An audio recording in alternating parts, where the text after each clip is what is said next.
દીકરી કહેવાય. મા બાપના દી વાળે, એટલે ખરાબ દિવસો હોય એમાંથી સારા દિવસો લઈ આવે ને એનું નામ દીકરી કહેવાય. એનાથી 20-22 વર્ષની ઉંમર, હવે હું મારી દ્રષ્ટિએ એવું માનું છું કે આ પરણવાની ઉંમર છે. દીકરીના સગપણ નક્કી થાય. કદાચ બની શકે એ પોતાનું ગમતું પાત્ર ગોતે, પોતાની જ જ્ઞાતિનું. મારો એક પણ જાતનો વિરોધ નથી, પણ જ્યારે આંતર જ્ઞાતિય સિવાય જ્યારે બીજી જ્ઞાતિની અંદર જઈએ છીએ ને ત્યારે તકલીફ થાય છે. એ દીકરીના સગપણ નક્કી થાય.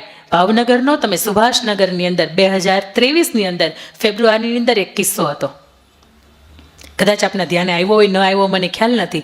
દીકરાના અને દીકરીના ભરવાડ સમાજની અંદર લગ્ન હતા. ઘરને આંગણે જાન આવી, એક બાજુ જાન આવે છે, એક બાજુ દીકરી તૈયાર થાય છે, બીજી બાજુ મામેરા વધાવાય છે. અને બને છે એવું કે ભરવાડ સમાજના ઝીણાભાઈની દીકરી હેતલબેન કે એમનું પ્રાણ પંખેડું ઉડી જાય છે.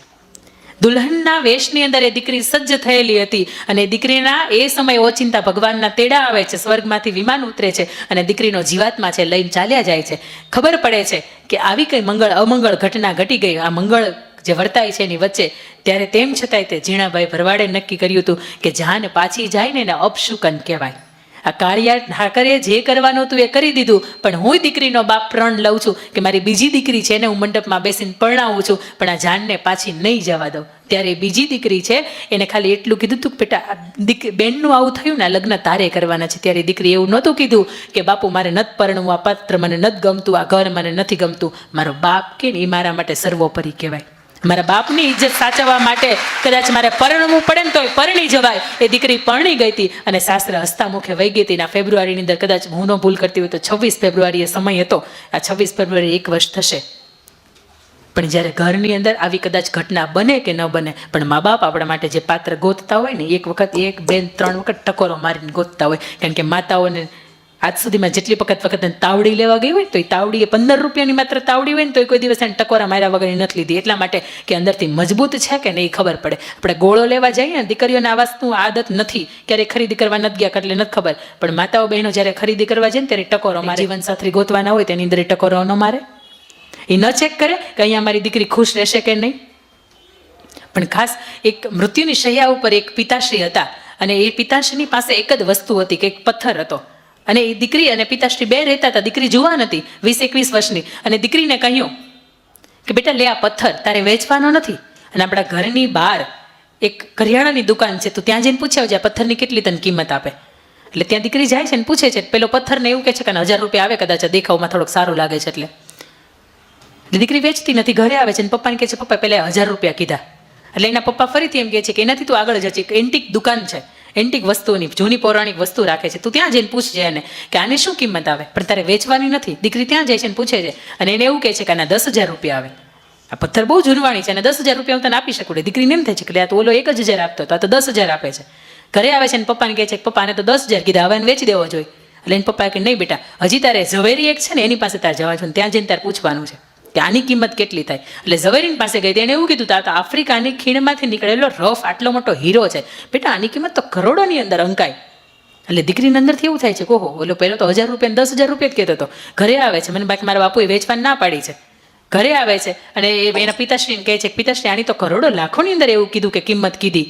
ત્યારે એના પિતાશ્રી એવું કહે છે કે બેટા તે 10,000 કે 1,000 એને પૈસા કીધા હતા તે એને નથી આપ્યો અને તું આપ કોને, તો કે લાખો કરોડો જેણે કિંમત કીધી ને એને. બેટા હું પણ એવું ઈચ્છું છું તારું આ જાત, તારું આ ચરિત્ર, તારું આ જીવન છે ને મારા ગયા પછી એવા વ્યક્તિના હાથની અંદર સોંપજે કે જે તારી 1000 કે 10,000 નહીં, તારી લાખો કે કરોડોની અંદર કિંમત કરે. તને લઈ ગયા પછી માત્ર રસોઈ કરવા માટે કે નોકરાણી તરીકે નહીં, તારા સ્વપ્નાઓ છે એને સાકાર કરવા માટે તું ઈચ્છ તો ભણવું છે તો ભણવા માટે તને જે સ્વતંત્રતા આપે ને એવા વ્યક્તિના હાથની અંદર તારું જીવન મૂકજે.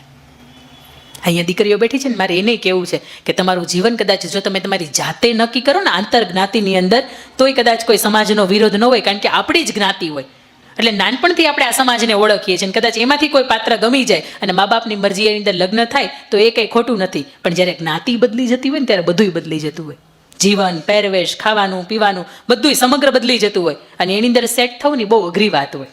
અને એના પછી મારે તમને વાત કરવી છે કે દીકરીના સગપણ થયા એના પછી દીકરી સાસરે જાય છે, લગ્ન થાય છે. અને સાસરે એટલે સુમધુર ક્ષણ, એટલે દાંપત્ય જીવનની સુમધુર ક્ષણ, એટલે સીમંત સંસ્કાર આવે છે. સ્ત્રીને ગર્ભાવસ્થા રહે છે.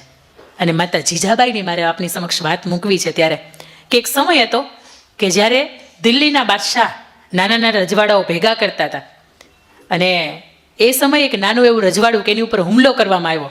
એ હુમલો કર્યો અને રજવાડું હતું એ ચારે બાજુથી ઘેરી લેવામાં આવ્યું અને અંદરથી એક રાજા અને રાણીને સંદેશ મોકલવામાં આવ્યો કે અમે તમને ઘેરી લીધા છે અને તમારે હવે કોઈ પણ ક્ષણે હલવાનું નથી. ત્યારે રાજા અને રાણી એવું વિચારે છે કે આપણે અહીંથી ભાગી જઈએ, અહીંથી નીકળી જઈએ, આપણે અહીંયા ને અહીંયા રહેશું તો આ લોકો કદાચ આપણી ઉપર રાત્રે તો હુમલો કરી દેશે. એ રાજા ને રાણીનો હુકમના અનુસાર દરવાજા ખુલી ગયા અને પોતાના પગડધમ પોતાના ઘોડા હતા એ લઈને ત્યાંથી નીકળી ગયા. જેવા આગળ જાય આ બે ઘોડે સવાર અને પાછળ લાખોની બાદશાહની સેના ચાલી આવે. આગળથી બન્યું એવું કે આવું એક સાંકડું નાળું આવ્યું અને એ નાળાની વચ્ચે એક કાંટા ભરેલું એક ગાડું આવતું હતું. અને કાંટા ભરેલું ગાડું હતું એટલે તમે જોઈ શકો કે એક તો ગાડું એટલું ઊંચું હોય એની માથે કાંટા ભર્યા હોય એટલે સાંકડા નાળાની વચ્ચે ઘોડો છે એ કૂદી ન શકે. ત્યારે એ જે સ્ત્રી પાત્ર એટલે માતા જીજાબાઈ હતી એણે એવું કીધું હતું કે તમે મને પરવાનગી આપતા હોય ને તો આ ઘોડો છે ને મારે હું કુદાવી દઉં, પણ અહીંયા મરી ન જવાય, અહીંયા મારવા ઊભું ન રહી જવાય, આપણે થોડોક અમુક પલ્લો કાપવો પડે. ત્યારે શાહજી એને પરવાનગી આપે છે કે કંઈ વાંધો નહીં, તું તારો ઘોડો કુદાવી દે. ત્યારે એવડો મોટો કાંટા ભરેલો ગાડું હતું એને પહેલું આ દેશની આર્યનારી માતા જીજાબાઈ વિરાંગનાએ એ ગાડું છે એ કુદાવ્યું હતું. એના પછી શાહજીએ એ ગાડું કુદાવ્યું. પાછળથી ફરીથી લાખોની જે બાદશાહની સેના હતી એને અડીવા ગઈ. એને થોડીક અડી જાય એટલી જ વાર ત્યારે માતા જીજાબાઈ એવું કહે છે કે સાંભળો છો, શાહજીને એમના પતિને એવું કહે છે કે સાંભળો છો, એટલે કે હા, એટલે કે હવે મારાથી ઘોડા ઉપર નહીં બેસાય, તમે એમ કરો અહીંથી તમને માતાજીના સોગંદ તમે અહીંથી નીકળી જાઓ, પણ મારાથી હવે ઘોડા ઉપર નહીં બેસાય. ત્યારે શાહજી એને પૂછે છે કે એક રાતની અંદર 270 કિલોમીટરના અંતર કાપ્યા પછી તું કેમ એવું કહે છે કે મારાથી ઘોડા ઉપર હવે નહીં બેસાય? ત્યારે માતા જીજાબાઈ આ દેશની આર્ય નારી એવું કહે છે કે મને પ્રસૂતિની પીડા ઉપડવાની તૈયારી છે, મને બાળક જન્મવાની તૈયારી છે અને હું એટલા માટે એમ કહું છું કે મારાથી હવે ઘોડા ઉપર નહીં બેસાય. તમને માતાજીની સોગંદ કે તમે અહીંથી નીકળી જાઓ, પણ તમે મને એકલી મૂકી દો. ત્યારે શાહજી છે મહારાજ એ નીકળી ગયા હતા અને માતા જીજાબાઈને એકલા મૂકી ગયા હતા. થોડેક આગળ જાય છે તો એક ડુંગર આવે છે, પોતાનો ઘોડો છે એ ત્યાં થોભાવે છે અને ભાલું લઈને નીચે ઉતરે છે. પાછળથી જે લાખોની બાદશાહની સેના હતી એને આંબી જાય છે. એનો સેનાપતિ એને જુએ છે કે આ યા અલ્લાહ, હું આ શું જોઈ રહ્યો છું? એક રાતની અંદર 270 કિલોમીટરનું અંતર કાપી શકે અને જે સ્ત્રીને બાળક જન્મવાની તૈયારી હોય આવી શક્તિ મેં આ દેશની એક પણ દેશની આર્ય નારી પાસે નથી જોઈ. આ માત્ર હિન્દુસ્તાનની માત્ર ભારતની સ્ત્રી હોય ને એની જ પાસે આ શક્તિ હોઈ શકે.